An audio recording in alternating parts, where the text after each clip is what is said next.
Hi friends, எல்லோரும் ஹெல்த்தியாக சந்தோஷமாக இருப்பீங்கன்னு நினைக்கிறேன்.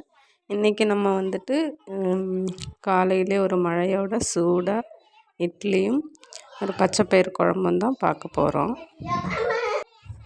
மாவு வந்துட்டு நம்ம எடுத்து வச்சுக்கலாம். நான் வந்துட்டு நேற்றே அரைச்சி வச்சிட்டேன் மாவு. நம்ம வந்துட்டு எவ்வளோ நம்மளுக்கு தேவையோ அவ்வளோ வந்துட்டு எடுத்து வச்சுக்கலாம். நமக்கு இட்லி நமக்கு செய்கிறதுக்கு அளவுக்கு மாவு எடுத்துட்டு தண்ணி ஊற்றி கரைச்சிக்கலாம்.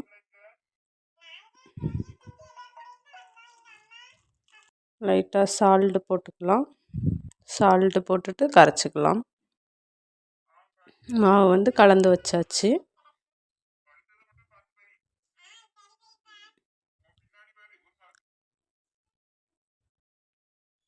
நல்லா ஸ்மூத்தாக இருக்குது பாருங்கள், எவ்வளோ இதாக இருக்குது பாருங்கள். நம்ம மாவு வந்துட்டு நம்ம அரைச்சது வந்துட்டு நம்ம எடுத்து ஊற்றும் போதே தெரியும் நமக்கு அது எவ்வளோ ஒரு இதாக இருக்குது அப்படின்னு சொல்லிட்டு. நம்ம மாவு அள்ளும் போதே தெரியும் நமக்கு இட்லி வந்துட்டு எவ்வளோ சூப்பராக வரும் அப்படின்னு சொல்லிட்டு. நல்லா பந்தாக வரும் பார்த்துக்கோங்க. இட்லி பாத்திரத்தில் தண்ணி பிடிச்சி வச்சுக்கலாம். அடுப்பு பற்ற வச்சாச்சு. தண்ணி சூடாகட்டும். தண்ணி சூடாகினோடனே நம்ம தட்டில் லைட்டாக எண்ணெய் தடவிட்டு இட்லி தட்டில் நம்ம இட்லி ஊற்றிடலாம். மாவு ஊற்றிடலாம். நான் ரெண்டுத்துலேயும் எண்ணெய் லைட்டாக இது பண்ணிவிட்டு தடவி வச்சுருக்கேன். மாவு எடுத்துட்டு நம்ம ஊற்ற வேண்டியது தான். இப்போது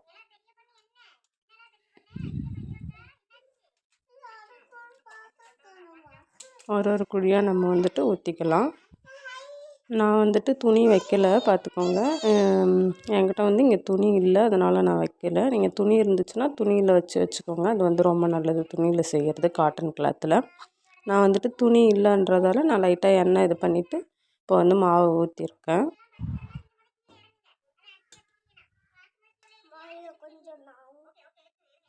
இட்லி தட்டு நம்ம எடுத்து அப்படியே வச்சுக்கலாம். வச்சுட்டு நம்ம க்ளோஸ் பண்ணிக்கலாம். இப்போது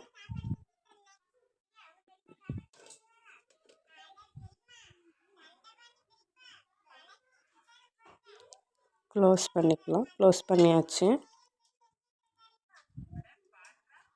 அடுத்தது நம்ம பச்சை பயிருக்கு ரெடி பண்ணிடலாம். நான் மொதல் நாள் நைட்டே ஊற வச்சு வச்சிட்டேன் பச்சை பயிறு.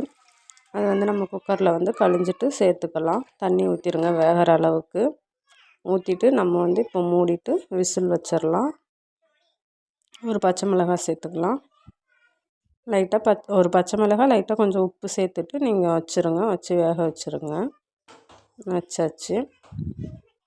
நீங்கள் பச்சை பயிறு நான் ஊற வச்சு செஞ்சுருக்கேன். ஆனால் பச்சை பயிறு முளை கட்டி வச்சுட்டு நீங்கள் குழம்பு செஞ்சிங்கன்னா இட்லிக்கும் அந்த குழம்புக்கும் அவ்வளோ டேஸ்ட்டாக இருக்கும் பார்த்துக்கோங்க. குழம்புக்கு நம்ம ரெடி பண்ணிக்கலாம். வெங்காயம் 2 வெங்காயம் 2 தக்காளி. நாங்கள் 2 பேருன்றதால நாங்கள் இவ்வளோ எடுத்திருக்கேன். 2 வெங்காயம் எடுத்துக்கோங்க, 2 தக்காளி எடுத்துக்கோங்க. நம்ம வணக்கிடலாம். அதை வானல் வச்சு எண்ணெய் ஊற்றிட்டு வெங்காயம் தக்காளி இது போட்டு வணக்குங்க.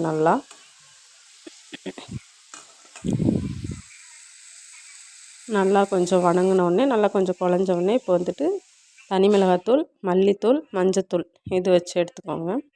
சைட் பை சைடு இட்லியும் ரெடி ஆகிடுச்சு. நல்லா இட்லி எடுத்து வச்சிடலாம். ஹாட் பாக்ஸில் வச்சாச்சு. இப்போ இதுவும் வணங்கிடுச்சு. நல்லா தூளெல்லாம் போட்டு வணங்கி வச்சு ஆற வச்சு வச்சுட்டேன் நான். இப்போ எடுத்து மிக்ஸி ஜாரில் சேர்த்துக்கலாம்.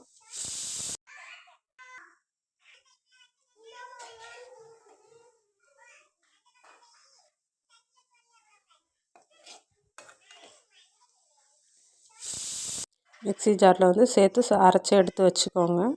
இப்போ ஒரு கடாயில் எண்ணெய் ஊற்றிக்கலாம். எண்ணெய் ஊற்றிட்டு சீரகம், சோம்பு போட்டுக்கோங்க. பூண்டு பல் ஒரு 4-5 போட்டுக்கோங்க. இப்போ நம்ம அரைச்சி வச்ச பேஸ்ட்டை ஊற்றிக்கலாம். கருவேப்பிலை இருந்துச்சுன்னா போட்டுக்கோங்க. என்கிட்ட இல்லை, நான் போடலை. கருவேப்பிலை போட்டுக்கோங்க. இப்போ இதை பேஸ்ட்டை ஊற்றிட்டு கொஞ்சம் கிண்டிகிட்டே இருந்துட்டு இது மிக்ஸி ஜார் அலசிட்டு ஊற்றிக்கோங்க. ஊற்றிட்டு கொஞ்சம் கிண்டிகிட்டே இருந்துட்டிங்கன்னா கொஞ்சம் கொதி வரட்டும் கொஞ்சம். இப்போ ஒரு மிக்ஸி ஜாரில் தேங்காய் எடுத்துக்கோங்க. அதுக்குள்ளே இந்தாண்ட பார்த்திங்கன்னா நம்ம குக்கரில் வச்ச பச்சை பயிறு ரெடி ஆகிடுச்சு. அது வந்து கொஞ்சம் லைட்டாக மசிச்சு விட்டு வச்சுருங்க. அது ஏற்கனவே குழஞ்சிரும் பச்சைப்பயிறு சீக்கிரம். இப்போ வந்துட்டு இது நம்மளுக்கு வந்து கொதிச்சிருக்கும் இந்த குழம்பு. இந்தாண்ட வச்சுருந்தது வந்து கொதிச்சிடுச்சு. இப்போ வந்து அதை எடுத்து இதில் ஊற்றிட்டு நம்ம கொஞ்சம் கிண்டி விட்டுக்குங்க. ஊற்றிட்டு கிண்டி விடுங்க. கிண்டி விட்டுட்டிங்கன்னா இப்போது ஒரு விசில் மட்டும் குக்கரை மூடி வச்சு எடுத்துருங்க. தேங்காய் அரைச்சி ஊற்றிட்டு ஒரு விசில் வச்சு எடுத்துட்டிங்க அப்படின்னா சூடாக இட்லி ரெடி.